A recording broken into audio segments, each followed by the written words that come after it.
بسم الله الرحمن الرحيم إن الحمد لله نحمده ونستعينه ونستغفره من يهده الله فلا مضل له ومن يضلل فلا هادي له وأشهد أن لا إله إلا الله وحده لا شريك له وأشهد أن سيدنا ونبينا وحبيبنا وشفيعنا وقرة أعيننا محمدا عبده ورسوله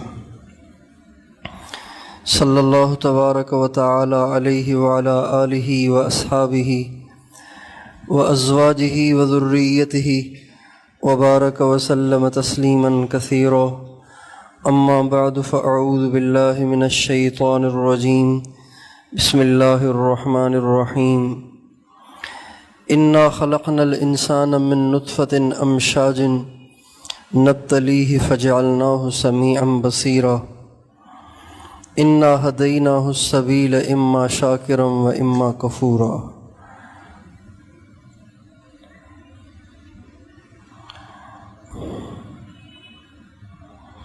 سبحان ربك رب العزة عما يصفون وسلام على المرسلين والحمد للہ رب العالمین اللہم صل علی سیدنا محمد وعلی آل سیدنا محمد وبارک وسلم۔ میرے محترم بھائیوں اور دوستو، یہ جو انسان کا وجود ہے، انسان کا جو وجود ہے، یہ دو چیزوں سے مرکب ہے، دو چیزوں سے مل کے بنا ہے۔ نظر تو ایک ہی چیز آتی ہے، لیکن حقیقت میں ایک نہیں ہے، دو ہیں۔ ایک اس کا جسم ہے، سر، ہاتھ، پاؤں، آنکھیں، کان، زبان، منہ، دانت، سارا وجود، اور ایک اس کے اندر اللہ، اس اللہ کے حکم کو روح کہتے ہیں۔ انسان صرف اس جسم کا نام نہیں ہے، اگر جسم میں روح نہ ہو تو بیکار ہے۔ جب انسان کی روح نکل جاتی ہے تو وہ بیکار ہو جاتا ہے، بے حس و حرکت ہو جاتا ہے، نہ وہ چل سکتا ہے، نہ بول سکتا ہے، نہ اٹھ سکتا ہے، نہ کروٹ بدل سکتا ہے۔ انسان ان دونوں چیزوں سے مل کر بنتا ہے، اور اللہ تعالیٰ نے ان دونوں چیزوں کی نشو نما کے لیے، اس کے پنپنے کے لیے، اس کے طاقتور بننے کے لیے، اس کے پلنے کے لیے مختلف اسباب بنائے ہیں۔ جسم کو پالنے پوسنے کے اسباب الگ ہیں، اور روح کو پالنے پوسنے کے اسباب الگ ہیں۔ اس کی مثال بالکل ایسی ہے جیسے آپ شیر کے سامنے ایک من گھاس رکھ دیں تو وہ تنکا بھی نہیں کھائے گا، اور بکری کے سامنے اگر آپ ایک من گوشت رکھ دیں تو وہ منہ نہیں لگائے گی، کہ بکری کی غذا اور ہے، شیر کی غذا اور ہے۔ اگر اس کو اس کی غذا نہ دی گئی تو وہ کمزور ہو جاتی ہے۔ جسم کی غذا سبزیاں، غلے، پھل، فروٹ، پانی، مشروبات، زمین سے نکلنے والی ساری چیزیں ہیں۔ کیوں؟ اس لیے کہ جسم زمین سے بنا ہے، مٹی سے بنا ہے، جسم مٹی سے بنا ہے، تو اس کو مٹی کی غذائیں ہی راس آتی ہیں، اس کے علاوہ کوئی اور غذا اسے راس نہیں آتی۔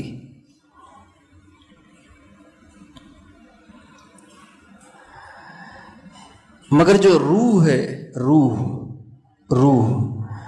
وہ چونکہ نور سے بنی ہے، روح مٹی سے نہیں بنی، وہ نور سے بنی ہے۔ نور سے بنی ہیں، لہٰذا اس کو یہاں کی غذائیں راس نہیں آئیں گی۔ آپ قورمہ کھائیں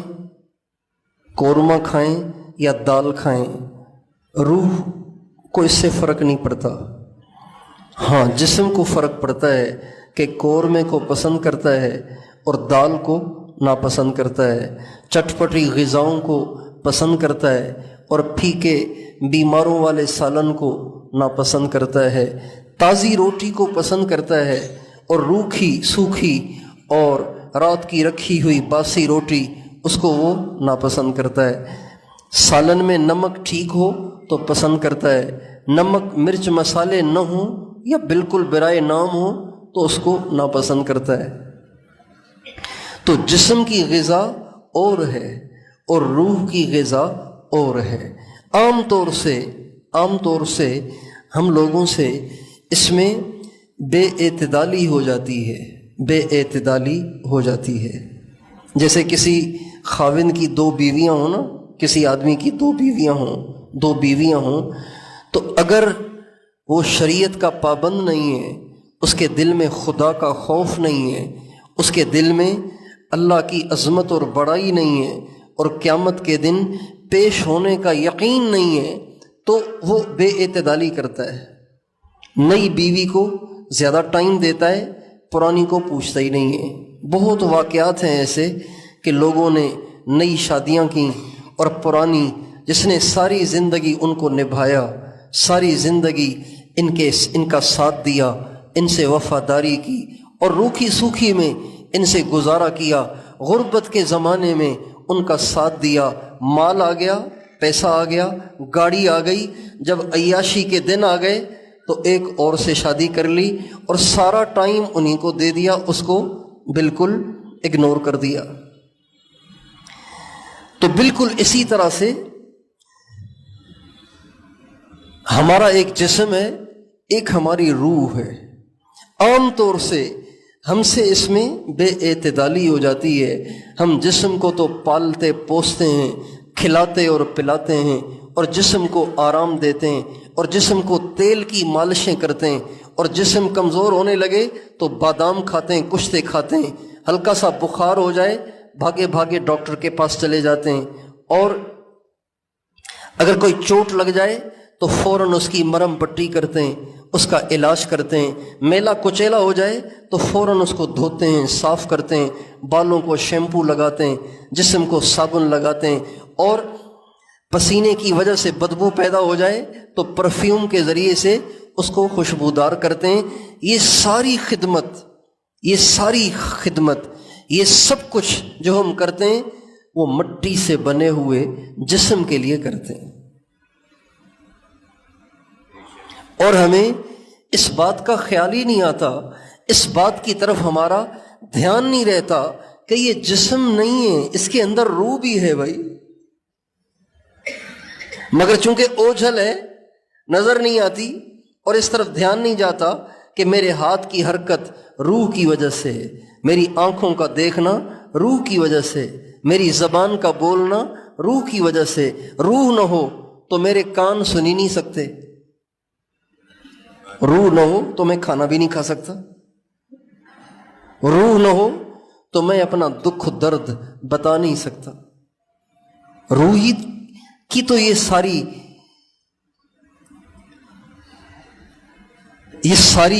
روح ہی کی تو خوبیاں ہیں، روح ہی کی تو طاقت ہے کہ انسان کا سارا جسم اتنے سارے کام کر لیتا ہے، مگر چونکہ وہ نظر نہیں آتی، لہٰذا اس کو پالنے پوسنے اور اس کی خدمت کرنے، اس کی غذا کا لحاظ کرنے کی طرف ہمارا دھیان نہیں جاتا۔ چنانچہ اس کا نتیجہ کیا ہوتا ہے؟ اس کا نتیجہ یہ ہوتا ہے کہ چونکہ جسم طاقتور ہو گیا اور روح کو غذا ملی نہیں، لہٰذا روح کمزور ہو گئی۔ تو روح کے کمزور ہونے کا کیا نتیجہ ہوگا؟ روح کے کمزور ہونے کا نتیجہ یہ ہوگا، جسم طاقتور ہو گیا، روح کمزور ہو گئی، اس کا نتیجہ یہ ہوگا کہ دنیا کی فکر تو لگے گی اور دنیا کے لیے محنت اور کوشش تو کرے گا، لیکن وہ روح جہاں سے آئی ہے نا، روح کا جہاں تعلق ہے، روح کا جس جہان سے تعلق ہے، اس کے لیے کوئی فکر نہیں کرے گا، اس کے لیے کوئی محنت نہیں کرے گا، اس کے لیے کوئی کوشش نہیں کرے گا۔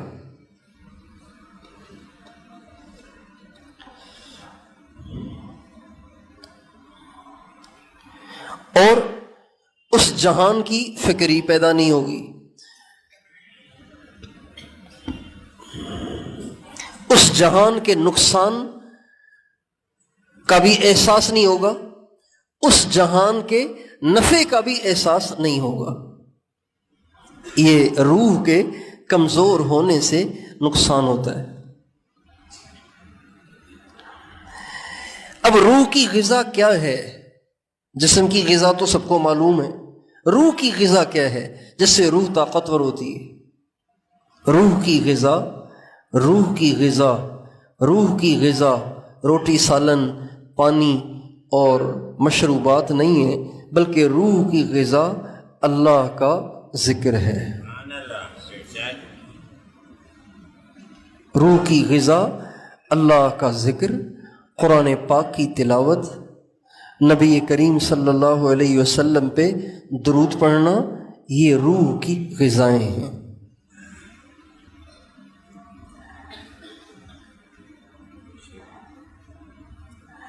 جو انسان روزانہ اہتمام کے ساتھ اللہ کا ذکر نہیں کرے گا، قرآن پاک کی تلاوت نہیں کرے گا، نبی کریم صلی اللہ علیہ وسلم پر درود نہیں پڑے گا، یہ معمولات نہیں کرے گا، اس کا نقصان کیا ہوگا؟ اس کا نقصان یہ ہوگا کہ وہ دین پہ چل نہیں پائے گا، کمزور ہو جائے گا۔ دین پر چلنے کے لیے جس طاقت کی ضرورت ہے، جس فیول کی، پیٹرول کی ضرورت ہے، وہ اس کے پاس ہے نہیں، لہٰذا یہ کمزور ہوتا جائے گا، کمزور ہوتا جائے گا، کمزور ہوتا جائے گا۔ پھر یا دو صورتیں پیدا ہوں گی، یا تو سرے سے دین کو چھوڑ دے گا، چلے گا ہی نہیں دین پہ، نماز پڑھے گا ہی نہیں، نماز پڑھے گا ہی نہیں، گناہوں سے بچے گا ہی نہیں، برائی سے بچنا اس کے لیے مشکل ہو جائے گا، یا پھر نیکی کرے گا تو صحیح، لیکن اس کی نیکی بھی دنیا ہوگی۔ نماز پڑھے گا عادت کی وجہ سے، نیکی کرے گا عادت کی وجہ سے یا دکھاوے کی وجہ سے، لوگوں کو دکھانے کے لیے، لوگوں میں مشہور ہونے کے لیے، لوگوں کی واہ واہ چاہنے کے لیے، لوگوں سے شاباش لینے کے لیے نیکیاں کرے گا، اللہ پاک کی وجہ سے، اللہ پاک کی رضا کے جذبے کے ساتھ نہیں کرے گا، لہذا وہ نیکی نہیں ہے، وہ تو گناہ ہے، شکل نیکی کی ہے، حقیقت میں گناہ ہے، اور یہ نتیجہ ہے روح کو غذا نہ دینے کا۔ اس لیے نبی کریم صلی اللہ علیہ وسلم ہم سب کے لیے نمونہ ہیں، ساری دنیا کے سارے انسانوں کے لیے نمونہ ہیں۔ اللہ تعالیٰ فرماتے ہیں لَقَدْ كَانَ لَكُمْ فِي رَسُولِ اللَّهِ أُسْوَةٌ حَسَنَةٌ، تمہارے لیے یقینی طور پر بہترین نمونہ رسول اللہ کی ذات گرامی ہے۔ رسول اللہ صلی اللہ علیہ وسلم کی ذات گرامی تمہارے لیے بہترین نمونہ ہے۔ تم ہر بات میں دیکھو کہ وہ کیا کر رہے ہیں، انہوں نے کیا کیا، انہوں نے کیسے زندگی گزاری، اور انہوں نے کس موقع پہ کیا کیا ہے۔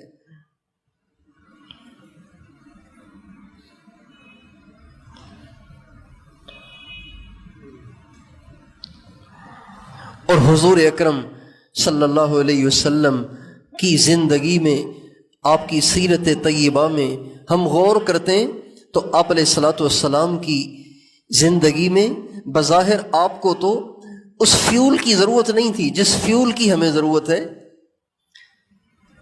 اس روحانی غذاؤں کی ضرورت نہیں تھی جن روحانی غذاؤں کی ہمیں ضرورت ہے۔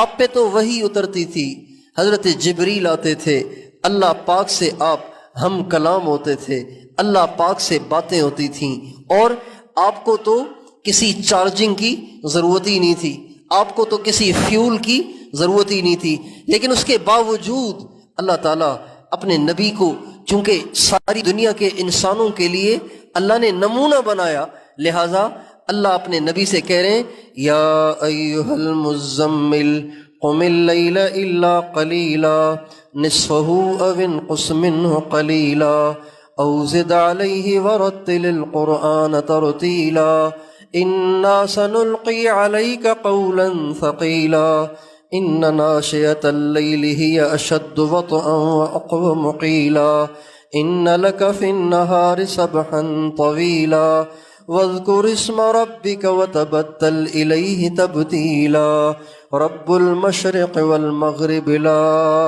الہ الا ہو فاتخذہ وکیلا۔ یہ ساری وہ باتیں اللہ تعالیٰ اپنے نبی سے فرما رہے ہیں جن کی مجھے اور آپ کو ضرورت ہے۔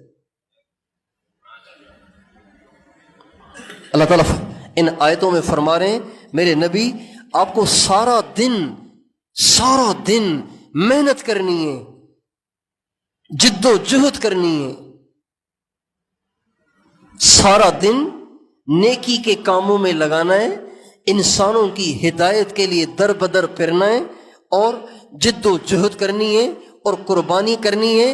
میرے نبی یہ ایسے نہیں ہوگا جب تک کہ آپ ساری رات قیام نہ کریں، تہجد نہ پڑھیں، ساری رات نہ کریں تو آدھی تو کر لیں، آدھی نہ کریں تو تہائی تو کر لیں، تہائی بھی نہ کر سکیں تو کچھ تو ضرور کیا کریں۔ اور میرے نبی ورتل القرآن ترتیلا، ٹھہر ٹھہر کر مزے لے لے کر قرآن پڑھا کرو، اس سے تمہیں دین پر چلنے اور دین کی محنت کرنے میں مدد ملے گی۔ اور وَاذْكُرِ اسْمَ رَبِّكَ وَتَبَتَّلْ إِلَيْهِ تَبْتِيلًا، میرے نبی اپنے رب کے نام کا اتنا ذکر کرو، اتنا ذکر کرو، اتنا ذکر کرو، اتنا ذکر کرو کہ تم محسوس کرو کہ میں ساری دنیا سے کٹ کر صرف اللہ کا ہو گیا ہوں۔ جب انسان اللہ تعالیٰ کا ذکر زیادہ کرتا ہے نا، زیادہ ذکر کرتا ہے تو اس کا دل مخلوق سے کٹ جاتا ہے، اللہ سے جڑ جاتا ہے۔ اور جس دن انسان کا دل مخلوق سے کٹ کر اللہ سے جڑ گیا، اس دن زندگی کی ساری بے سکونیاں، سارا ڈپریشن، سارا ٹینشن، ساری پریشانیاں، ساری بے سکونیاں اللہ پاک ختم کر۔ یہ جو لوگ ٹینشن کے مریض ہیں نا، ٹینشن، ڈپریشن، صرف اس لیے کہ دل اللہ پاک سے جڑا نہیں ہے۔ دیکھو بھائی، درخت کا جو پتا ہوتا ہے نا، درخت کا پتا اگر شاخ سے کٹا ہوا ہو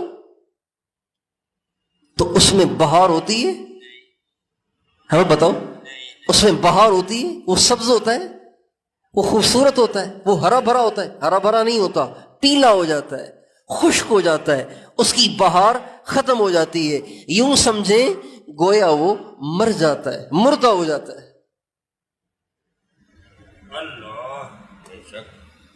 اللہ تعالیٰ، اللہ کے نبی فرماتے ہیں مثل الذی یذکر ربہ والذی لا یذکر ربہ کمثل الحی والمیت، جو اللہ کا ذکر کرتا ہے وہ زندہ ہے، جو اللہ پاک کا ذکر نہیں کرتا وہ مر چکا ہے۔ کتنی واضح بات ہے۔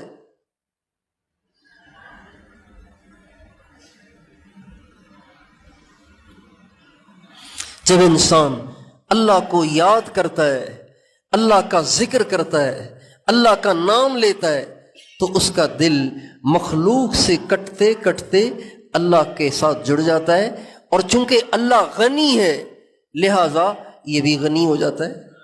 اللہ چونکہ بادشاہ ہے لہذا یہ بھی بادشاہ بن جاتا ہے۔ اللہ چونکہ یہ بھی معزز ہو جاتا ہے۔ اللہ چونکہ کسی کا محتاج نہیں ہے لہذا یہ بھی کسی کا محتاج نہیں رہتا۔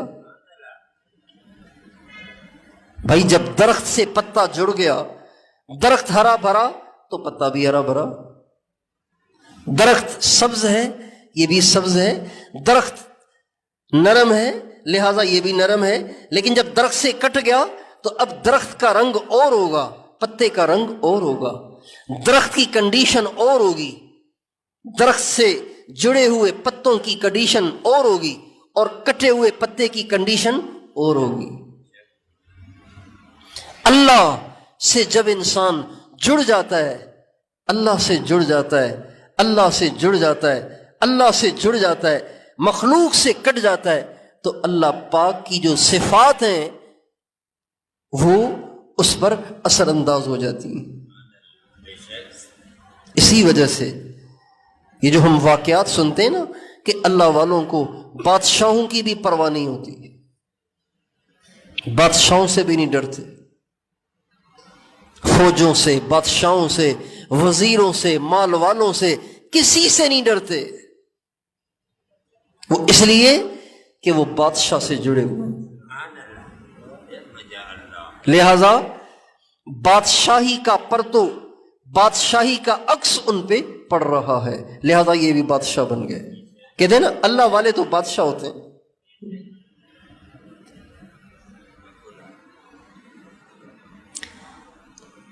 ایک دفعہ جماعت میں ایک عرب چل رہا تھا، عرب،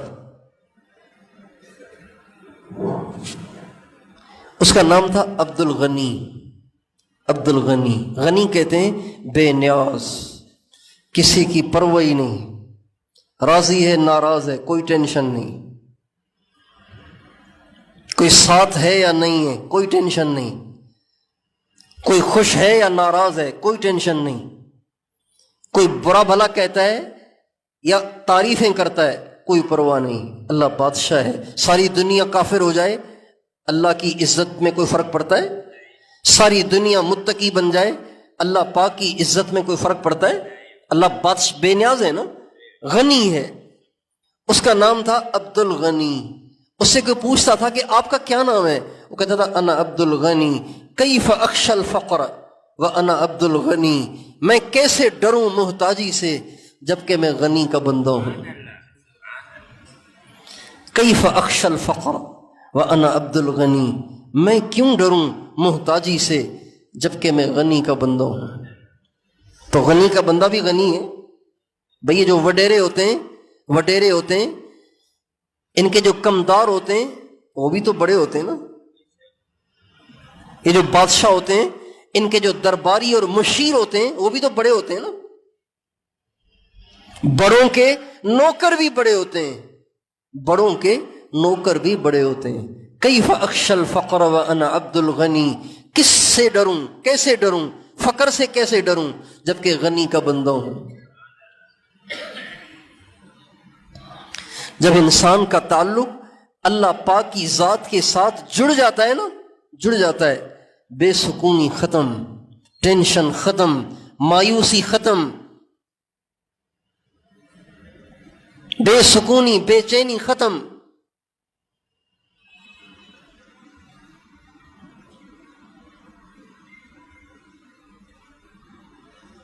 اللہ پاک خود بے پرواہ بادشاہ ہے، ان کو بھی اللہ بے پرواہ کر دیتا ہے۔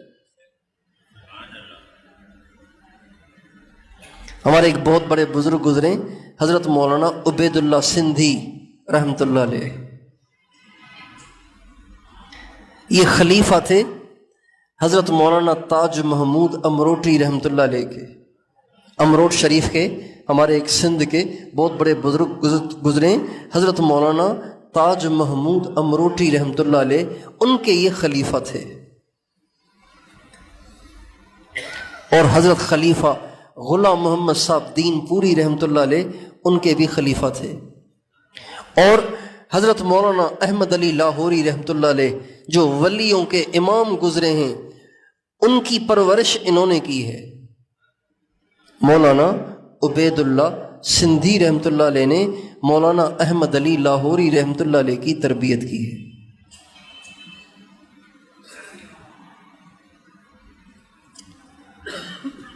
اللہ، ایک دفعہ لاہور سے دلی جا رہے تھے، لاہور سے دلی جا رہے تھے،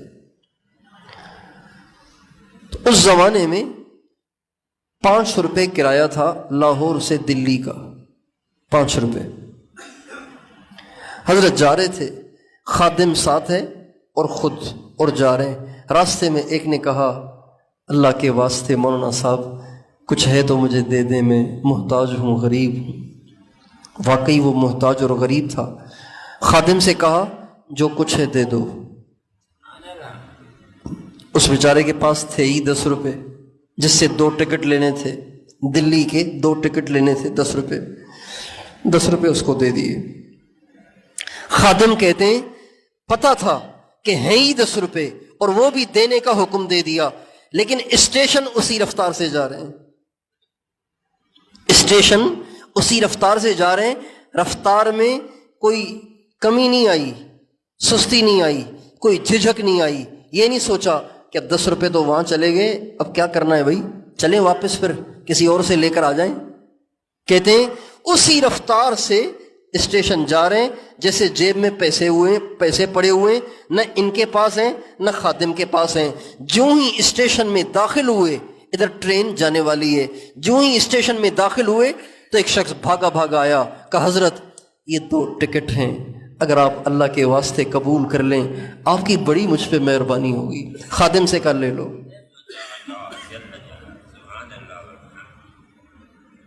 اللہ بے پرواہ بادشاہ ہے، جو اللہ پاک سے جڑ جاتا ہے اللہ اس کو بھی بے پرواہ کر دیتا ہے۔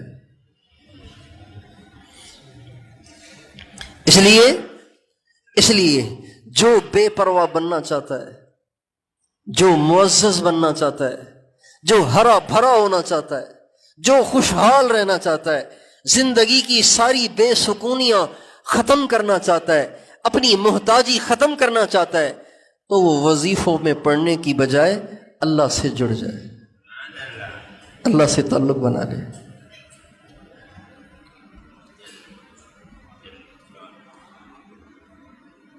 اللہ سے تعلق بنا لے۔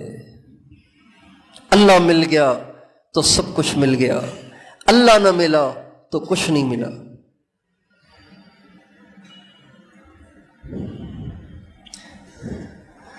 حدیث قدسی میں اللہ تعالیٰ فرماتے ہیں یا ابن آدم لا تطلب غیری وانا لک، میرے بندے میرے غیر کو نہ ڈھونڈ، میں تیرا ہوں۔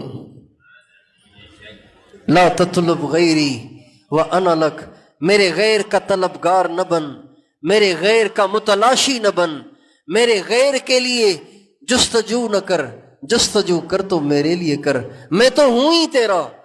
ان وجدتنی وجدت کل شیء وان فقدتنی فقدت کل شیء، اگر تو مجھے ڈھونڈے گا تو مجھے پائے گا، اگر مجھے کھوئے گا تو تجھ سے سب کچھ گم ہو جائے گا، سب کچھ تجھ سے چھوٹ جائے گا اور تو ہر خیر سے محروم ہو جائے گا۔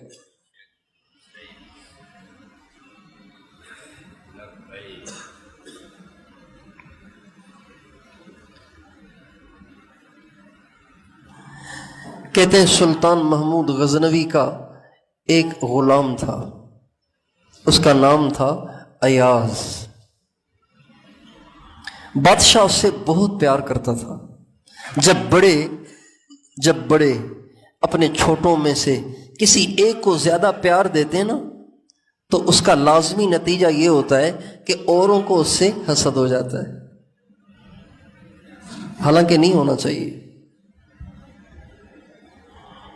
اس لیے کہ یہ تو سب اللہ کا معاملہ ہے۔ یوسف علیہ السلام کے ساتھ بھی ایسا ہی ہوا، 12 بھائی تھے، سب سے زیادہ پیار یعقوب علیہ السلام کو حضرت یوسف سے تھا، 11 جلتے تھے، 11 نہیں 10 جلتے تھے، چونکہ ایک تو ان کا اپنا سگا بھائی تھا بنیامین، وہ نہیں، باقی 10 جلتے تھے۔ وہ کہتے تھے سارا پیار اسی سے کرتا ہے، ہم بھی تو آخر انہی کے بیٹے ہیں۔ حاسد جو ہوتا ہے نا، حاسد اندھا ہوتا ہے۔ حاسد کیا ہوتا ہے؟ سب بتاؤ، حاسد کیا ہوتا ہے؟ اندھا ہوتا ہے۔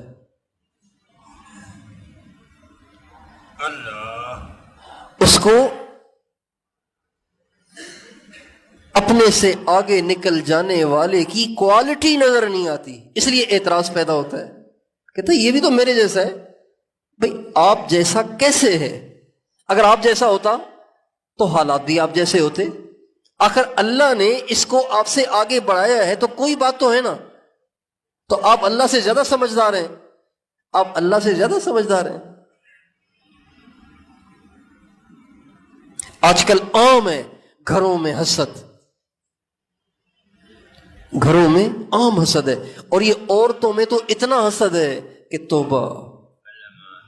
کسی کی بیٹی کا اچھی جگہ رشتہ ہو جائے، کسی نیک گھرانے میں، کسی اچھی فیملی میں رشتہ ہو جائے تو آس پاس کی ساری عورتیں جل بھن جاتی ہیں، اور پھر پتہ کیا کرتی ہیں؟ پھر جاتی ہیں جادوگروں کے پاس، عاملوں کے پاس، بیویوں کے پاس، ان سے کہتی ہیں کہ ہم ایک آدمی سے پریشان ہیں، آپ کچھ ایسا لکھ کے دے دیں کہ اس کے پرخچے اڑ جائیں، لہذا کچھ پڑوا کے لائیں گی اور آ کے اس کے گھر کے دروازے پہ پھینک دیں گی، کوئی تعویذ اس کے بستر کے نیچے طریقے سے جائیں گی اور دبا کے آ جائیں گی۔ اب نئی دلہن بیچاری جو بڑی شان کے ساتھ، محبت کے ساتھ گئی تھی، اب روز میاں بیوی میں لڑائی، روز میاں بیوی میں لڑائی۔ جب لڑائیاں ہوتی ہیں تو ان کا دل خوش ہوتا ہے، شکر ہے اچھا ہوا ان کے ساتھ۔ یہ عام ہے، یہ عام ہے۔ جو جادو کرتا ہے، جو جادو کرواتا ہے، یہ دونوں اسلام سے خارج ہیں، ان کے نکاح ٹوٹ جاتے ہیں، یہ دونوں اسلام سے خارج ہیں، یہ دونوں کفر میں چلے جاتے ہیں۔ نہ جادو کرنے والے کو کلمہ نصیب ہوگا، نہ جادو کرانے والے کو کلمہ نصیب ہوگا۔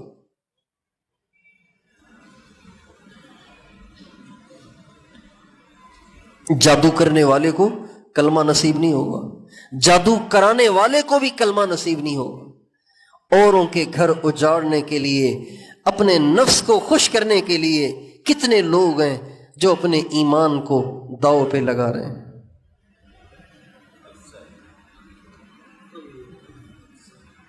بھئی اللہ نے ان کو خوشی دی ہے، آپ بھی اللہ سے دعا کریں اللہ مجھے بھی دے دے، ان سے جلنے کی کیا ضرورت ہے؟ اور نبی فرماتے ہیں حسد نہ کرنا، حسد نہ کرنا، وَإِيَّاكُمْ وَالْحَسَدْ، حسد سے بچو، حسد سے دور رہنا، اس لیے کہ حسد نیکیوں کو ایسے صاف کر دیتا ہے جیسے استرا سر سے بالوں کو صاف کر دیتا ہے۔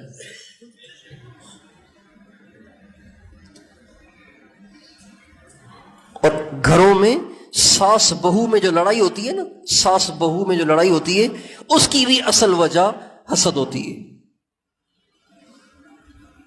چونکہ ایک بیٹا پہلے سارا دن ماں کے ساتھ اٹیچ رہتا تھا، اب اس نے شادی کر لی، لامالا آخر کچھ ٹائم تو بیوی کو بھی دے گا نا۔ اب ماں کہتی ہے پہلے تو میرے سے ایسے پیش آتا تھا، جب بھی کچھ لاتا تھا آ کے میرے قدموں میں ڈال دیتا تھا، اب میرے لیے الگ شاپر لاتا ہے، ایک شاپر مجھے دکھاتا بھی نہیں اندر لے جاتا ہے۔ اب حسد، اب کیا ہوتا ہے؟ اب خاوند تو چلا گیا دفتر، خاوند تو چلا گیا دکان پہ، خاوند تو چلا گیا مزدوری کے لیے، جب واپس آیا تو آ کے بیٹھ جائے گی اور کہے گی تیری بیوی میں تو سمجھی تھی بڑی نیک ہے، اور ہم تو اس کو عالمہ سمجھ کے لائے تھے، ہم تو اس کو فاضلہ سمجھ کے لائے تھے، ہم تو اس کو حافظہ سمجھ کے لائے تھے، ہم تو اس کو بڑی اللہ والی سمجھ کے لائے تھے، یہ تو بڑی نکمی نکلی، بڑی نکھٹو نکلی، یہ سارے برتن میں نے دھوئے اس نے ہاتھ نہیں لگایا، اور وہ بیٹھی ہوئی ہے اندر، اس کو پتہ ہی نہیں ہے۔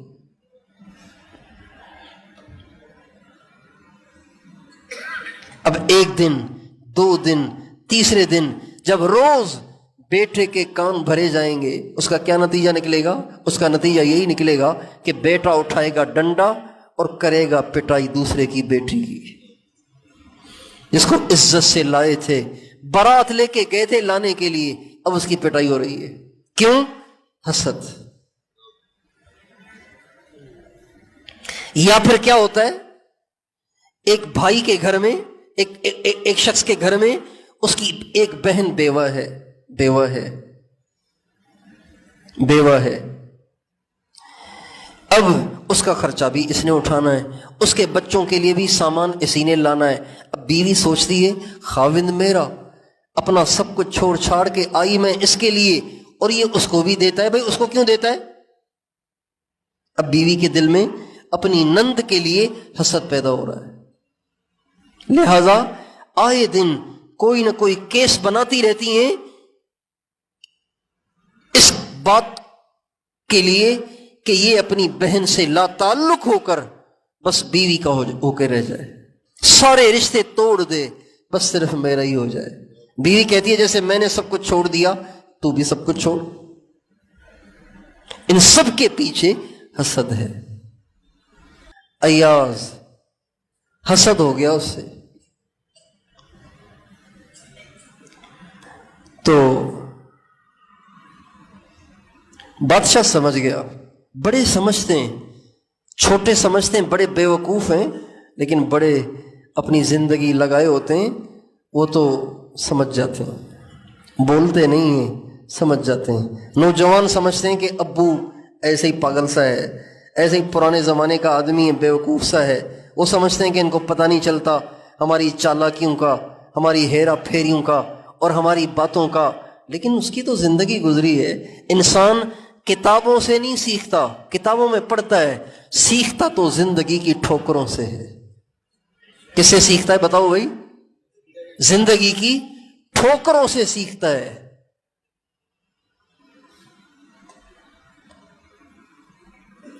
25 سال کا 50 ڈگریاں لیے ہوئے 50 سال والے کے برابر ہو ہی نہیں سکتا، چاہے وہ چٹرا ان پڑھ ہو. پڑھنا الگ چیز ہے، سمجھ تجربہ الگ چیز ہے. اس لیے عربی میں کہتے ہیں سل المجرب ولا تسأل الحکیم. جب کوئی مشورہ لینا ہو تو کسی پڑھے لکھے سے لینے کی ضرورت نہیں ہے، تجربے کار سے لینا جو اس راستے سے گزر چکا ہو.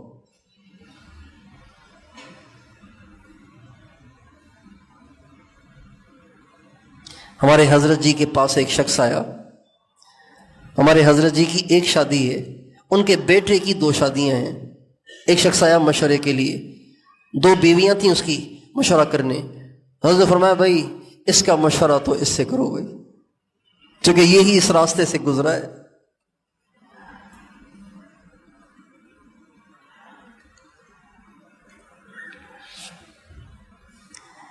تو چھوٹے سمجھتے ہیں کہ پتہ نہیں چلتا، لیکن سب پتہ چلتا ہے. تو سلطان محمود سمجھ گئے کہ یہ بیچارے جل رہے ہیں، ایاز سے جو محبت ہے اس کی وجہ سے جل رہے ہیں. ایک دن اس نے ان کا ذہن صاف کرنے کے لیے کہ اس کو میں کیوں چاہتا ہوں، اس لیے ذہن صاف کرنے کے لیے اس نے ایک پروگرام بنایا. دربار سجا ہوا ہے، ایاز بھی کھڑا ہوا ہے، وزیر وزراء درباری وہ بھی بیٹھے ہوئے ہیں. کہنے لگا آج میرا دل چاہ رہا ہے کہ تم سب کو آج نوازا جائے. آج میرا دل کر رہا ہے کہ تم سب کو آج نوازا جائے، کچھ تمہیں عطا کیا جائے. لہذا میں نے یہ سوچا ہے کہ خزانہ کھلا ہوا ہے، ہیرے جواہرات پھیلے ہوئے، جو جس چیز پہ ہاتھ رکھے گا وہ چیز اس کی ہو گئی. وزیر تو بھاگے، کسی نے کچھ پکڑا، کسی نے کچھ پکڑا، پاگلوں کی طرح سے بھاگ رہے ہیں، اور کھلبلی مچی ہوئی ہے سارے دربار میں. ایاز وہیں کھڑا ہوا ہے. وہ سارے ہیرے جواہرات لے کے، سونے کی اینٹیں اور ہیرے اور جواہرات لے کے آ کے بیٹھ گئے. کہنے لگے دیکھنا پاگل کہیں کا، اس سے کرتے ہیں بادشاہ محبت، دیکھنا ہم کیا کیا قیمتی چیزیں لے آئے، یہ پاگل وہیں کا وہیں کھڑا ہوا ہے. ابے تو بھی جا کے کچھ لے آ خدا کے بندے. مگر کھڑا ہوا ہے. بادشاہ نے کہا ایاز یہ سارے تو بھاگے بھاگے گئے، اتنی قیمتی چیزیں لے آئے اور تم نہیں گئے. کہنے لگے بادشاہ سلامت، آپ نے کیا کہا؟ کہ میں نے کہا جو جس چیز پہ ہاتھ رکھے گا وہ اس کی ہو جائے گی۔ کہنے لگے آپ اس بات پہ پکے ہیں؟ کہ پکا ہوں۔ تو اس نے ہاتھ اٹھا کے بادشاہ کے سر پہ رکھ لیا۔ کس پہ رکھ لیا؟ بادشاہ کے سر پر۔ بادشاہ نے کہا یہ کیا بات ہوئی؟ کہا بادشاہ سلامت، یہ وزیر وزراء کتنے ہیرے اٹھائیں گے، کتنا سونا اٹھائیں گے؟ اتنا ہی اٹھائیں گے نا جو ان کے ہاتھ کے نیچے آئے گا۔ میں نے ایسا سودا کیا ہے جو ان سارے سودوں سے زیادہ نفع والا ہے۔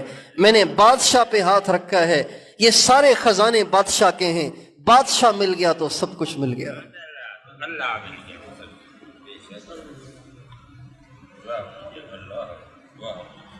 لا تطلب غیری، میرے غیر کو نہ ڈھونڈ، وَأَنَا لَكَ، میں تیرا ہوں۔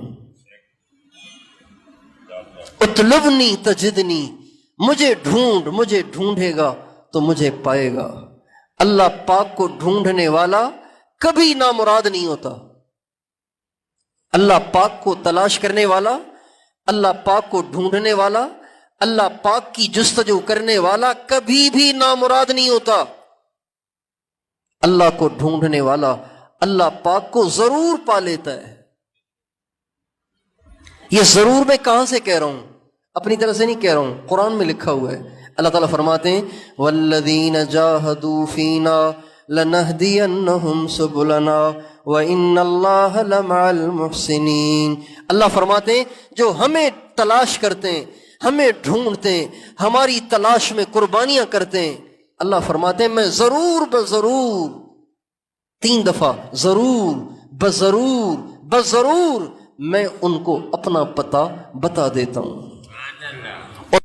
اور پتے بتا دیتا ہوں۔ میرے بندے یہاں سے آ، یہاں سے آ، یہاں سے آ، یہاں سے آ، سارے راستے کھلے ہوئے ہیں، پتہ نہیں، پتے بتا دیتا ہوں۔ 3 دفعہ اللہ نے کہا ضرور ضرور ضرور۔ اس لیے ساری پریشانیوں کا حل اللہ سے جڑنا، اللہ سے تعلق بنانا، اللہ سے دوستی لگانا، اللہ سے یاری لگانا، اللہ سے جڑ جانا۔ پیوستہ رہ شجر سے امید بہار رکھ، پیوستہ رہ شجر سے امید بہار رکھ۔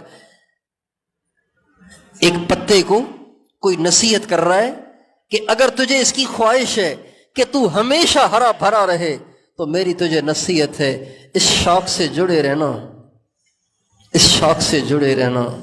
اس شاخ سے جڑے رہو گے تو ہرے بھرے رہو گے، شاخ سے کٹ جاؤ گے تو پیلے پڑ جاؤ گے، خشک ہو جاؤ گے، پھر کسی کا پاؤں آئے گا تو چکنا چور اور ریزہ ریزہ ہو جاؤ گے۔ اور اللہ پاک سے جڑنے کے لیے اللہ نے کیا بتایا؟ وَاذْكُرِ اسْمَ رَبِّكَ وَتَبَتَّلْ إِلَيْهِ تَبْتِيلًا۔ اے میرے نبی اپنے رب کے نام کا اتنا ذکر کرو، اتنا ذکر کرو، اتنا ذکر کرو کہ سب سے کٹ کر میرے سے جڑ جاؤ۔ یہ قرآن کی آیت ہے، کسی صوفی بزرگ کا کلام نہیں ہے۔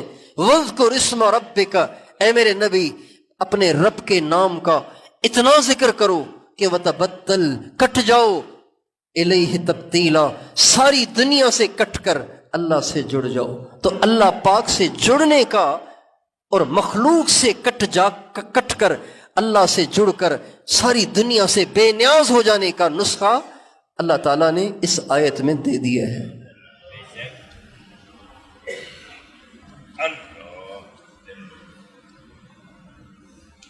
اس لیے کچھ لوگ وظیفے پوچھتے ہیں، سائیں اولاد نہیں وظیفہ، ہم بتا دیتے ہیں۔ سائیں بچیوں کے رشتے نہیں ہو رہے، کوئی وظیفہ بتا دیتے ہیں، کیا کریں؟ سائیں بے روزگار، وظیفہ لو جی یہ دعا پڑھ لو۔ سائیں گھر میں لڑائی، اچھا جی یہ دعا پڑھ لو، کیا کریں؟ بتا دیتے ہیں۔ اس لیے کہ اگلے نے وظیفے کے بغیر مطمئن ہونا ہی نہیں، اس لیے مجبوراً بتا دیتے۔ حقیقت میں جب بھی کوئی وظیفہ پوچھتا ہے نا، اللہ کی قسم کھا کے کہہ رہا ہوں، طبیعت میں بوجھ آتا ہے، طبیعت میں بوجھ آتا ہے کہ یار ہم یہاں اس لیے نہیں بیٹھے، وظیفے بتانے کے لیے نہیں بیٹھے، ہم تو آپ سب کو ساری دنیا کے سارے انسانوں کو اور اپنے آپ کو اللہ سے جوڑنے کے لیے بیٹھے ہیں، اور اللہ سے جڑنے میں سارے مسائل کا حل ہے۔ اب اللہ سے جڑ جائیں، پھر آپ ہاتھ اٹھائیں، دیکھیں کیا ہوتا ہے۔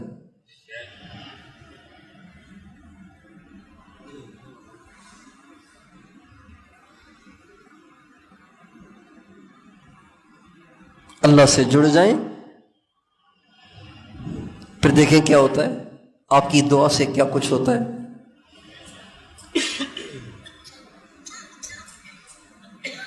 ایک دفعہ ایک علاقے میں بارش نہیں ہو رہی تھی،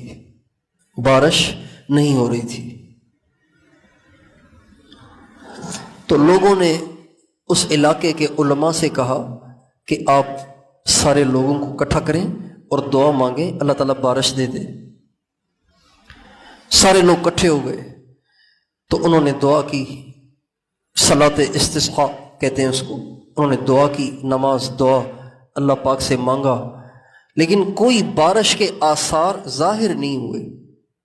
اتنے میں ایک شخص اونٹنی پہ سوار، ایک عورت بھی اس کے ساتھ ہے، اس کے ساتھ جا رہا ہے۔ جب وہاں سے گزرا تو لوگوں سے پوچھا، اتر کے لوگوں سے پوچھا یہ کیا مسئلہ ہے، اتنے لوگ کیوں اکٹھے ہوئے؟ کہا اصل میں یہاں بارش نہیں ہو رہی، بارانی علاقہ ہے، پانی کی کمی ہے، فصلیں برباد ہو رہی ہیں، جانور بھوکے پیاسے ہیں، پریشان تھے، تو اس لیے جمع ہوئے بارش کی دعا کے لیے، لیکن کوئی آثار نظر ہی نہیں آ رہے۔ اس نے کہا اچھا میں کرتا ہوں دعا، اس نے کہا میں کرتا ہوں دعا۔ وہ واپس آیا تو اونٹنی پہ اس کی ماں بیٹھی ہوئی تھی۔ کون بیٹھا ہوا تھا؟ اس کی ماں۔ اس نے اپنی ماں کا دامن پکڑا، اپنی ماں کا دامن پکڑا اور کہا اے اللہ میں اس بات کا گواہ ہوں کہ میری ماں کا دامن داغدار نہیں ہے، میری ماں نے کبھی بدکاری نہیں کی، میری ماں نے کبھی غیر محرم سے تعلق نہیں بنایا، اور میری ماں کو کسی غیر محرم نے دیکھا نہیں، نہ میری ماں نے کسی غیر محرم سے تعلق بنایا۔ اے اللہ اگر اس کی پاک دامنی کی آپ کے ہاں کوئی قدر ہے تو ان کو بارش دے۔ یہ الفاظ پورے ہوئے اور دھواں دھار کالی گھٹائیں آ گئیں اور بارش ہو گئی۔ اب اللہ سے جڑے، سارے مسئلے آسان ہیں۔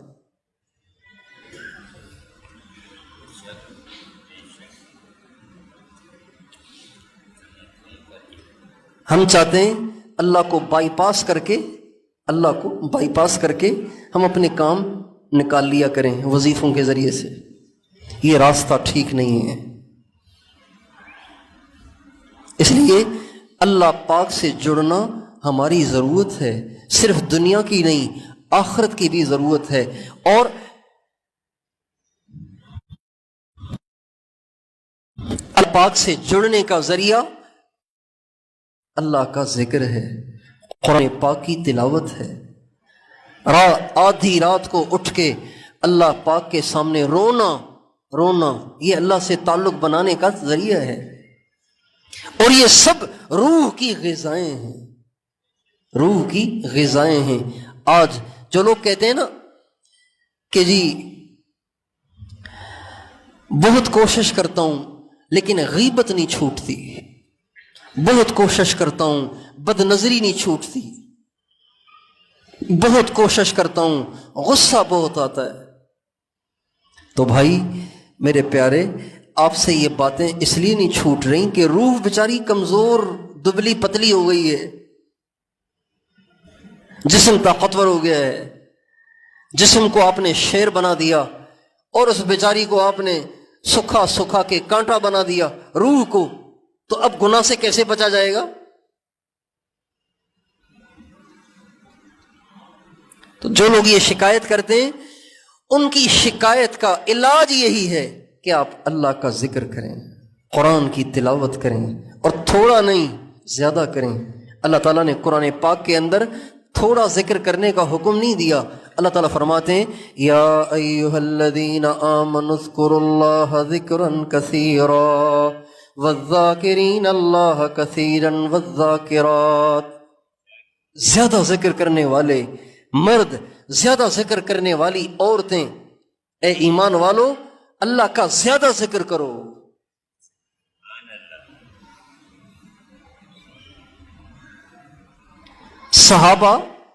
صحابہ کفار سے لڑنے جا رہے ہیں، کفار سے لڑنے جا رہے ہیں، میدان جنگ قائم ہونے والا ہے. اللہ تعالیٰ ان کے لیے پیغام بھیج رہے ہیں اپنے نبی کے ذریعے. کیا؟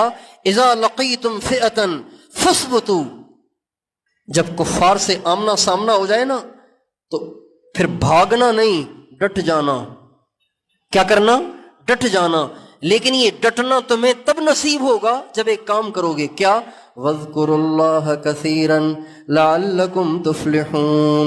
خوب اللہ کا ذکر کرو گے تو جم پاؤ گے، اور جب تم جم جاؤ گے اللہ تمہیں کامیابی عطا فرمائے گا. میدان جنگ میں اللہ کہہ رہے ہیں خوب اللہ کا ذکر کرنا، خوب.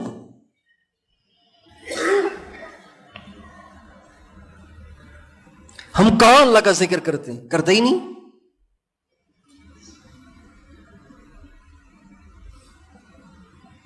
ہر ہفتے بیعت کے کلمات کہلوائے جاتے ہیں، پھر اس کے بعد مراقبے کا کہا جاتا ہے، لیکن یہ سننے کو ملتا ہی نہیں ہے کہ میں 4 گھنٹے مراقبہ کرتا ہوں، 6 گھنٹے مراقبہ کرتا ہوں، 8 گھنٹے مراقبہ کرتا ہوں، 2 گھنٹے مراقبہ. سننے کو ملتا ہی نہیں. ہاں جی کیا کہ جی 5 منٹ کرتا ہوں، 10 منٹ کرتا ہوں، 15 منٹ کرتا ہوں. تو 15 منٹ مراقبہ کرنا یہ ذکر کثیر میں آئے گا؟ آپ بتائیں. جو 15 منٹ بیٹھا ہوا ہے اللہ کی یاد میں، کہیں گے بہت ذکر کرتا ہے یار، بہت کرتا ہے. کوئی بھی نہیں کہے گا.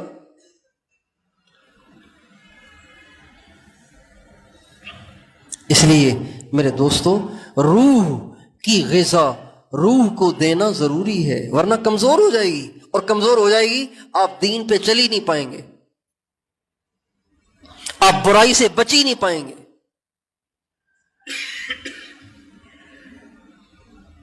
آپ کے اندر وہی دنیا کی محبت، دنیا کا شوق، دنیا کے لیے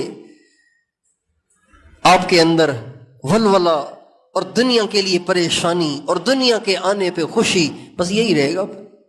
اور اسی حال میں مر جائیں گے، اسی حال میں مر جائیں گے تو قیامت کے دن بڑا افسوس ہوگا. ہمارے نبی کا ارشاد ہے جنت میں جانے کے بعد جنت والوں کو کوئی پریشانی نہیں ہوگی. جنت ساعت لم یذکر اللہ تعالی فیہا. جنت میں جانے کے بعد بھی یہ پریشانی رہے گی. او اس دن یہ آدھا گھنٹہ میں گپوں میں کیوں ضائع کر دیا؟ اس میں بھی بیٹھ کے اللہ کا ذکر کرتا کتنا اچھا ہوتا، کتنے بڑے بڑے درجات مجھے نصیب ہوتے. تو اس لیے آپ سارے دوستوں سے درخواست ہے کہ جیسے اپنے جسم کو غذا دیتے ہیں اپنی روح کو بھی غذا دیں. ذکر کے ذریعے، تلاوت کے ذریعے، درود پاک کے ذریعے، استغفار کے ذریعے کریں گے کوشش انشاءاللہ. کون کون اللہ پاک کا ذکر کثیر شروع کرے گا؟ کثیر، قلیل نہیں،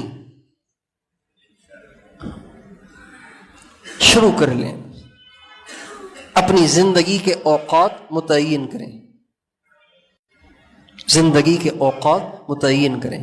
اس وقت یہ کرنا ہے، اس وقت یہ کرنا ہے، اس وقت یہ کرنا ہے. دکان کا ٹائم آپ کا مقرر ہے، دفتر کا ٹائم آپ کا مقرر ہے، محنت مزدوری کا وقت مقرر ہے، کھانے کا وقت مقرر ہے، سونے کا وقت مقرر ہے. ایک اللہ ہی کی یاد ہے کہ جس کا وقت مقرر نہیں ہے. پرسوں مجھے ایک ساتھی نے فون کیا، نہیں کل اسی وقت فون کیا اس نے 9:30 10 بجے. تو کہنے لگے کہ وہ کارگزاری سنانی تھی مراقبے کی. میں نے کہا سنائیں. تو کتنا کرتے ہیں؟ کہ کبھی 1 گھنٹہ، کبھی 15 منٹ. ارے میں نے کہا 1 گھنٹے سے 1 منٹ ایک دم 15 منٹ کیسے آ جاتے ہیں؟ بھائی یوں کہو کہ کبھی 50 منٹ، کبھی 1 گھنٹہ، یہ تو سمجھ میں آتا ہے. کبھی 15 منٹ، کبھی 1 گھنٹہ، تو یقیناً 15 منٹ زیادہ ہوتا ہوگا، گھنٹہ کبھی کبھی ہوتا ہوگا. کہا ایسے ہی ہے. میں نے کہا کیوں؟ کہ کبھی ٹائم ملتا ہے، کبھی نہیں ملتا. ارے اللہ کو یاد کرنے کے لیے ٹائم نہیں ہے، یہ کیا کہہ رہے ہیں آپ؟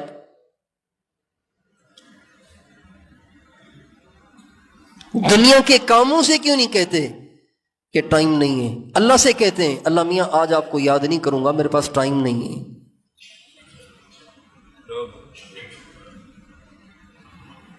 جسم کو کہیں کہ ٹائم نہیں ہے، روح کو نہ کہیں کہ ٹائم نہیں ہے۔ روح کو تو غذا دیا کریں، ساری زندگی جسم ہی کو پالتے پوستے رہے ہیں، اب ہم نیت کریں کہ انشاءاللہ اپنی روح کو بھی پالیں گے پوسیں گے۔ تیار ہیں؟ کوشش کریں گے انشاءاللہ، اس کے لیے وقت نکالیں گے نا؟ بس آج ہی سے اس کی نیت کر لیں۔ آپ نے 24 گھنٹے میں کون کون سے اوقات میں اللہ کو یاد کرنا ہے؟ ایک آسان صورت یہ بھی ہم ساتھیوں کو بتاتے ہیں کہ جب اگر آپ اکٹھے صبح شام نہیں بیٹھ سکتے تو بھئی نماز تو پڑھتے ہیں نا، 5 وقت نماز پڑھنا تو فرض ہے، تو بس ایسے کریں کہ جو ہی آپ کے کان میں اذان کی آواز پڑے نا، آپ سارے کام چھوڑ کے اسی وقت پیشاب کریں، وضو کریں، اگر ضرورت ہے، نہیں ہے تو سیدھے مسجد چلے جائیں، پیشاب وضو کر کے مسجد چلے جائیں، وضو ہے تو سیدھے مسجد چلے جائیں، جب تک نماز کھڑی ہو تب تک بیٹھ کے مراقبہ کریں، ذکر کریں۔ 20 منٹ پہلے ہمارے ہاں اذان ہوتی ہے، اگر آپ 5 منٹ میں وضو پیشاب سے فارغ ہو کے پہنچیں تو 15 منٹ مل جائیں گے، 10 منٹ میں فارغ ہوں 10 منٹ مل جائیں گے، 12 منٹ میں فارغ ہوں 8 منٹ مل جائیں گے، اور ہر نماز کے ساتھ 8 منٹ اگر ذکر مراقبہ کریں تو 5 نمازوں کے ساتھ کتنے منٹ ہو گیا؟ 40 منٹ ہو گیا، اور 10 منٹ کریں 50 منٹ ہو گیا۔ اسی طرح جب بستر پہ جائیں تو سیدھے ہی جا کے لیٹ نہ جائیں، بلکہ بستر پہ بیٹھ کے کچھ دیر اللہ کو یاد کریں۔ آپ سونے سے پہلے تھوڑی دیر اللہ کو یاد کر کے سوئیں گے، اس کے آپ کو 2 فائدے ہوں گے، 2 فائدے۔ ایک فائدہ یہ ہوگا کہ آپ کی ساری رات اللہ کی یاد میں شمار ہوگی، اور دوسرا فائدہ یہ ہوگا کہ اللہ تعالیٰ آپ کو اچھے اچھے خواب دکھائے گا، اچھے اچھے خواب۔ جو لوگ دنیا کی ٹینشنیں لے کے سوتے ہیں پھر خواب بھی ایسے ہوتے ہیں، فلاں مر گیا، فلاں گر گیا، یہ ہو گیا، وہ ہو گیا، اب صبح کو اٹھتے ہیں مولانا صاحب ایک خواب دیکھا ہے، بہت پریشان ہوں۔ بھئی کیا خواب دیکھا ہے؟ کہ جی خواب یہ دیکھا ہے کہ میں سیڑھیوں سے گر گیا ہوں۔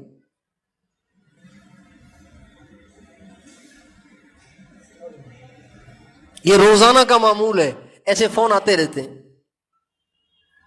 اللہ کو یاد کر کے سوئیں گے تو جنت کے باغوں میں گھومتے رہیں گے۔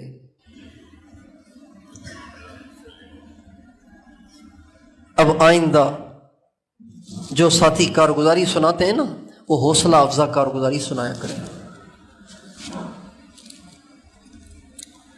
یہاں کے لوگوں کی کارگزاری تو کبھی حوصلہ افزا نہیں آئی، باہر کے لوگ سناتے ہیں۔ ایک ساتھی نے مجھے میسج کیا، اللہ کا شکر ہے روزانہ 6 گھنٹے مراقبے کا معمول ہے۔ کتنے گھنٹے؟ 24 دن رات میں کتنے گھنٹے؟ 6 گھنٹے نکل گئے، باقی کتنے رہ گئے؟ 18 گھنٹے کافی نہیں ہے کیا دنیا کے کاموں کے لیے؟ 18 گھنٹے آپ کے پاس ہیں یار۔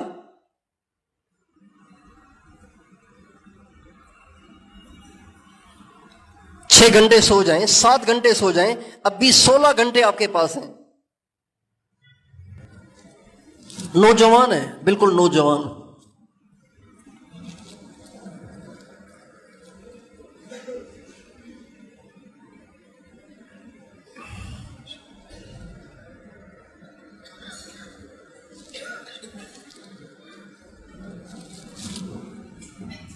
اللہ تعالیٰ مجھے بھی توفیق دے، آپ کو بھی دے، آپ سے زیادہ میں محتاج ہوں۔